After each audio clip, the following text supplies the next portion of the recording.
What's up, gulaman?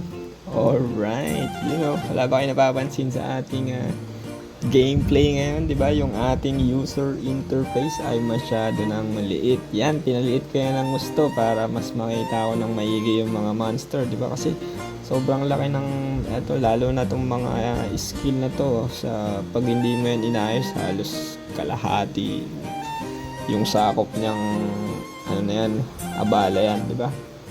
So, paano ba yan ginagawa, di ba? Tuturo natin sa inyo. Para lang to sa mga PC user.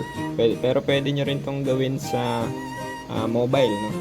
Kung kaya lang, mahirapan kayong pumindot pag maliit na, pag sa mobile. Yan. Pero sa mga PC user, di ba, dapat ang gamit nyo ay yung LD player. Yan.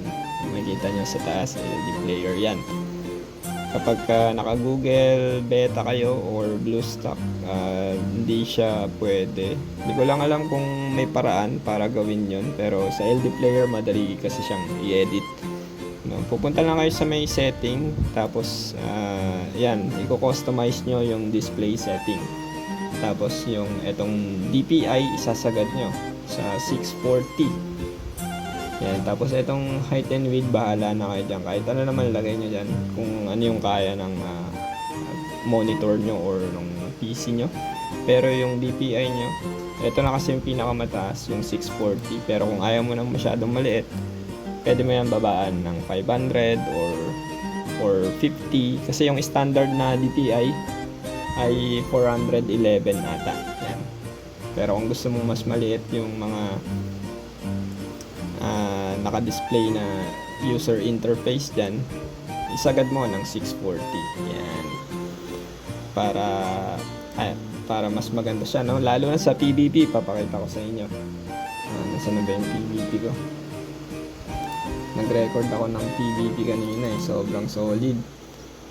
Nakakapag... Yan, ito. Nakikita nyo ba? Yung etong chaos and order kasi na to, sobrang laki niyan pagka hindi mo inedit. Di ba? Pagka nakaharang yan, halos nandito yan sa may gitna.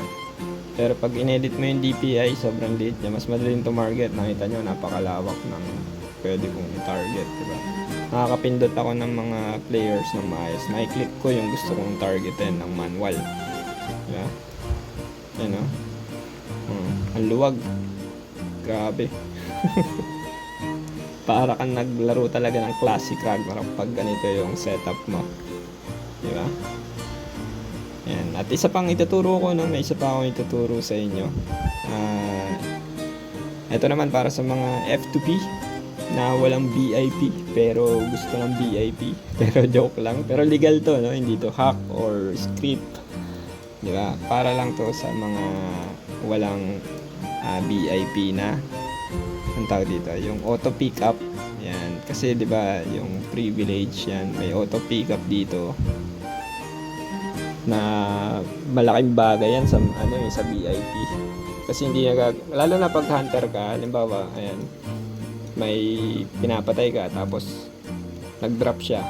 Lalapit pa ngayon yung character mo doon sa mobs na ayan, lumapit siya tapos pinick up niya, 'di ba? Ganun yung nangyayari.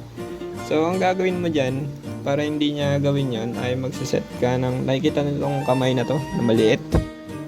Yan, magre-record ka ng macro dyan. Ito, yung mouse na nandito, na maliit sa upper right.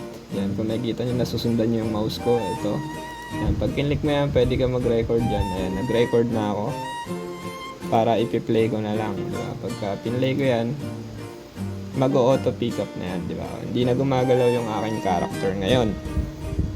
Pagka may drop yan, nakukuha niya na agad kung napapansin niyo. Then, lumalabas na, napipick up. Di ba? Sobrang easy lang. Para ka na naka-VIP at hindi na lakad ng lakad yung inyong character, di ba? Steady pulso na lang para naka-VIP, di ba? Solid na solid yan sa grinding. Di ba? Mas mapapabilis ang ating grinding yan.